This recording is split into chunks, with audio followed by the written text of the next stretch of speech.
સુરતના ઉધનામાં ચાલુ એક્ટિવા પર દંપતીની ચેન ખેંચી ફરાર થનાર સાહિલ શેખ ઝડપાયો. 10 ગુનાનો ભેદ ઉકેલાયો. સુરતના ઉધના વિસ્તારમાં જાહેરમાં ચેન સ્નેચિંગની ઘટનાએ ચકચાર મચાવી હતી. બાઇક પર જઈ રહેલા એક દંપતીને નિશાન બનાવી એક ગઠીયો સોનાની ચેન ખેંચી ફરાર થઈ ગયો હતો. જોકે આ સમગ્ર ઘટના નજીકના સીસીટીવી કેમેરામાં કેદ થઈ ગઈ હતી, જેના આધારે ઉધના પોલીસે તપાસનો ધમધમાટ શરૂ કર્યો હતો. ચેન સ્નેચિંગનો આરોપી ઝડપાયો.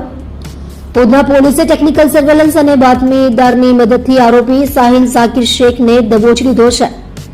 પોલીસ તપાસમાં તેની પાસેથી ગુનામાં વપરાયેલ વાહન અને લૂંટાયેલી વસ્તુઓ મળી આવી હતી.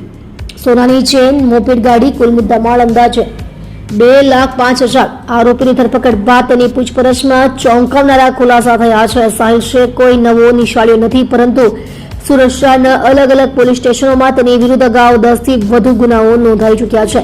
તે લાંબા સમયથી લૂંટ અને સ્નેચિંગ જેવી પ્રવૃત્તિઓમાં સક્રિય હતો. સીસીટીવી ફૂટેજ બન્યા મહત્વના પુરાવા. ઘટના સમયે આરોપી જે પ્રકારે દંપતીની પાછળ મોપેડ લઈને આવ્યો અને ઝપટ મારીને ચેન ખેંચી, તે દ્રશ્યો સીસીટીવીમાં સ્પષ્ટ દેખાતા હતા. ફૂટેજના આધારે પોલીસે આરોપીના રૂટને ટ્રેક કર્યો અને તેને ઝડપી લેવામાં સફળતા મેળવી.